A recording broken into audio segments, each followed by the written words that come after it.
Good morning, everyone. I'm Josette Diaz, and welcome to A Soulful Pause. I am part of a beautiful community called Our Sacred Community, and we are a lovely group of people who enjoy bringing empowerment to men and women around the world. And if you are interested in joining this community or looking at what we offer, I'm going to leave the link below for you to check out later on.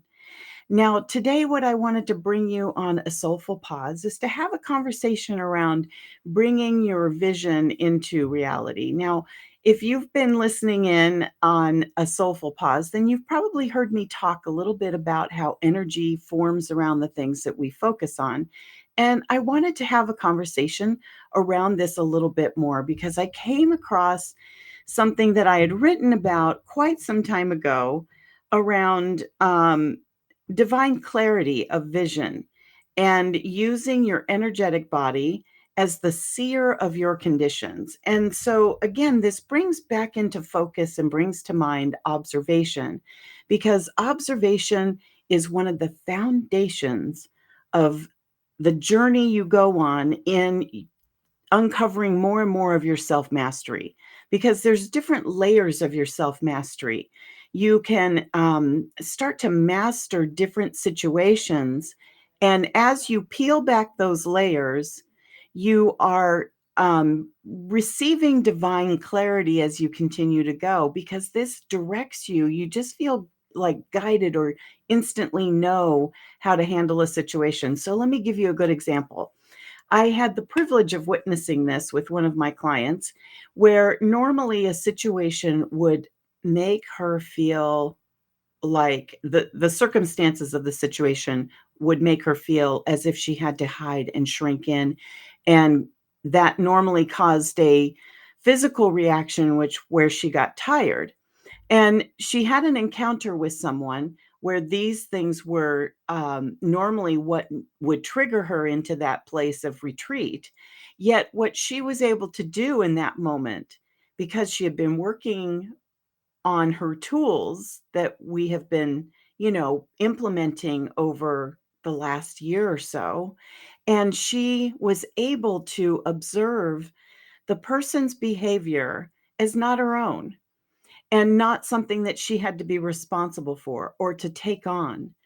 And as brilliant as so many of us are, as far as like in our careers, in our relationships, and all of those other places that we thrive in our lives, we still on the inside and the interior of ourselves may have unresolved issues that we constantly battle, even though we show the outside world a different face, that there's something else that is happening behind the scenes for us that cause us to feel really unhappy.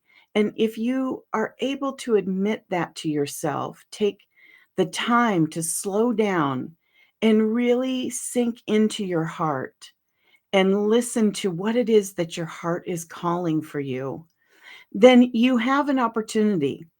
You have an opportunity to rise to a divine calling for yourself, that there is something bigger than you that is saying, there's more for you. Would you like to step in? And if you say yes to that, then it is a journey of courage. It's a journey of courage of finding your clarity. And so when this client of mine was able to look at this other person and the interaction she was having with this person, then she was able to see how whatever was going on in the conversation was not about her, and she was able to hold her own emotionally on the interior of herself, so that she didn't then take it on and then make herself small and shrink away and get tired and then feel unmotivated and all those things that can, stumble on after that. So when you have the ability to override something that normally would bring you into a place of conflict with yourself, then you have begun to master it.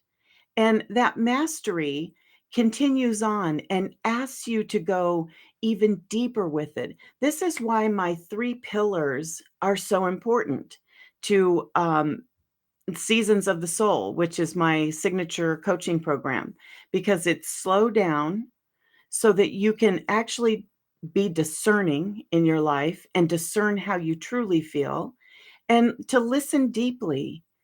Continue to answer the call of what else is for me? What else is for me? And then the third pillar is to connect within. So as you listen and slow down, you're connecting within to that inner rhythm, your unique energetic blueprint that is mapped out just specifically for you. So this allows you to really start taking hold of who you really want to be, what is really calling you to step into the things that you love in your life. And we have so much time that's spent being defined by others, and we adopt it, we buy into it, we say yes to it because we're still trying to figure it out. And when other people give us good input and give us good feedback, we accept that and say, yeah, that's right. I am good at this. I am good at that. And then you might find later on that, yeah, I'm good at it. It's just not what I love. So there's all kinds of different degrees of examining your vision and stepping into that guidance that is right in front of you. Now, um, I have so many things I want to say about this that they're all coming at me at once. So when you have the opportunity to slow it down and just really take it in, what's the message? And here's the point I would like to drive home as well, is that sometimes you can see that the whole time that you have been going through your life and doing things that, are expected of you or that you're good at, and you're building a life, and it's beautiful. It's not that you don't like the things that you've done necessarily. You just might not be fully in love with them. And this doesn't mean that, it's a business or it's this or it's that. It can just be simple things that are calling you to step into, because it doesn't matter how simple something is, even if it's just, I enjoy a particular hobby and I want to go do that more. The people that you engage with when you are in that place of complete joy and being in love with what you're doing, no matter who is around you, will be affected, and you will be instigating and inspiring shifts in them just by being in love with what you're doing. So I'm not talking about, like, going out there and making six figures, and all of those things are good things to do. And some of us want those things and beyond. And there's nothing wrong with that. Doesn't matter how big or how small. I just want you to understand that it doesn't have to be, a particular thing, because I think in our world we are receiving so much information that we don't stop to really analyze whether or not that's the thing we want. And so this is part of it. So once you do that, then you're able to see even the smallest things that you fall in love with that you want to do more of matter. They're impactful. They're just as big, is my point. So in addition to that, there was one other point that I was on my way to make. And it's that, you know, you you will start to find that the things that you love, that you just kind of like didn't really pay too much attention to, or you were never told you were good at, will be in front of you the whole time, and you just don't see it until you get to removing enough of the layers that it pops out at you. And this was the experience I had around art.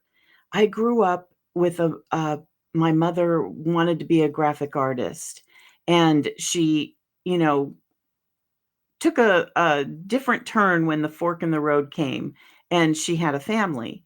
And so because of that, she I think she was really young when, when I was little, and so I think because of that, it felt like a little bit resentful, like there were things that she wanted to do and didn't do because she made a different decision. So as I was growing up, I always loved creative activities and art and music and dance. And I was told, like, coloring, if I asked if I was any good at it, it was like, "Well, no, you're outside the line," and, all of that. And I was 4. So, yeah, of course, I'm gonna be outside the line. So, there was never any encouragement for that creativity to blossom and grow. And so, as an adult, I was able to give that to myself. Now, I never took it super seriously. I'm not a very good illustrator.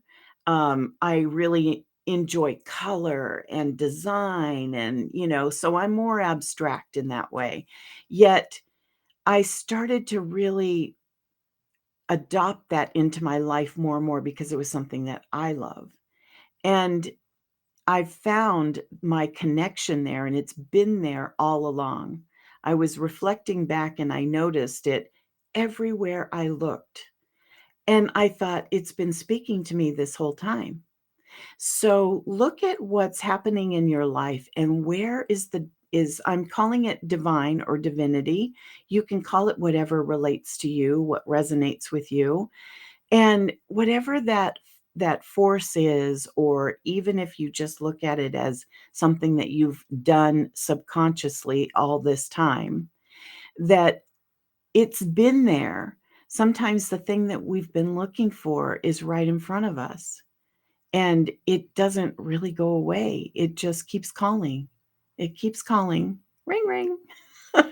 So that's what I wanted to share with you today. I hope you enjoyed A Soulful Pause and take the opportunity to look around in your life and see what it is that might be asking you to step up into it that you love more. And, see if you can dive into that a little bit.